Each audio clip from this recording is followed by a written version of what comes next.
WBUR Podcast, Boston.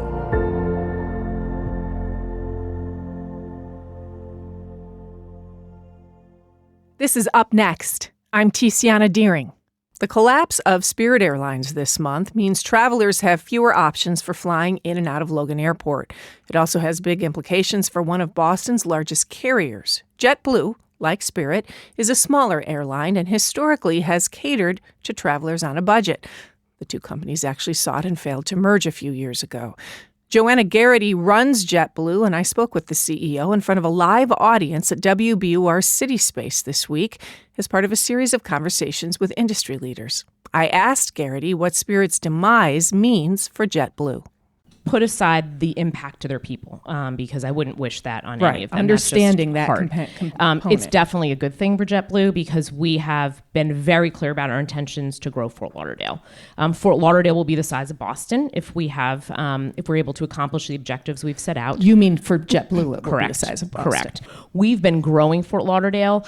Spirit was definitely a struggling carrier, 2 bankruptcies, et cetera, for the last couple of years. So we had already started taking steps to grow Fort Lauderdale Airport to make sure that we could really solidify our position and get the scale in Fort Lauderdale that we needed to get so we can diversify our own network. Is that a harbinger of your turn of attention from Boston and New York to Florida? How should Boston and New York read that? No, I would read it as continuing to diversify the network, which is really important because we're so concentrated in the Northeast. We're going to continue to be a really big carrier in Boston, so that's not changing.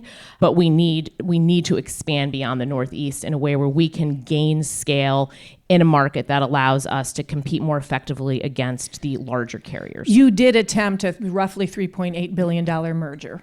And in 2024, the courts said no. The Department of Justice and the Biden administration touted that as a victory for passengers. Along with your senator. What Elizabeth Warren did, in fact, tout it, right? There was actually an article out seems to yesterday want to get out of that now, reminding us that Elizabeth Warren said it was a good thing for passengers. Yes. 2 questions. Question number 1, had that merger gone through, what would be different for passengers and for JetBlue today?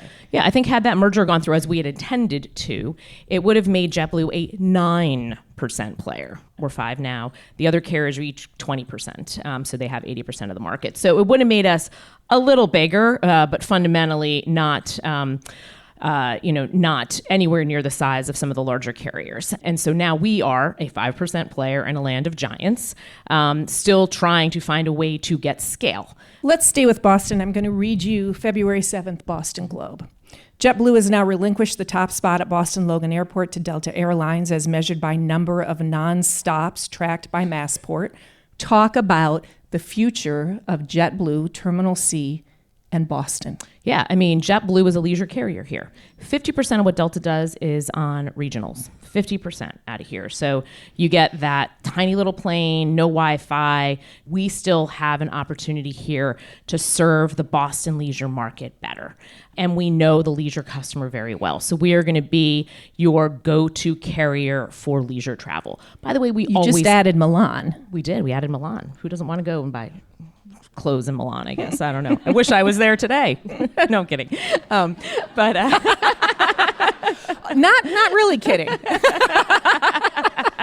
Yeah, but I mean, Boston is such an important part of our network. It's very much a leisure focus. It's very much trying to serve customers who want a better fare, want a better product, want better service to their leisure destinations and their vacations. All right. So the New York Times writes an article and says that David Neeleman, the founder of JetBlue, was caught on a video suggesting it's possible JetBlue is going to go bankrupt. And you actually had to write a memo, according to New York Times reporting, to your staff to address that. So address it with us now. Yeah, so we're not filing for bankruptcy.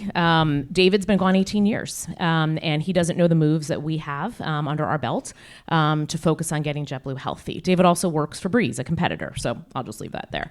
But really frustrating, but not true. JetBlue CEO Joanna Garrity. We spoke at WBUR City Space as part of a series of live conversations with industry leaders.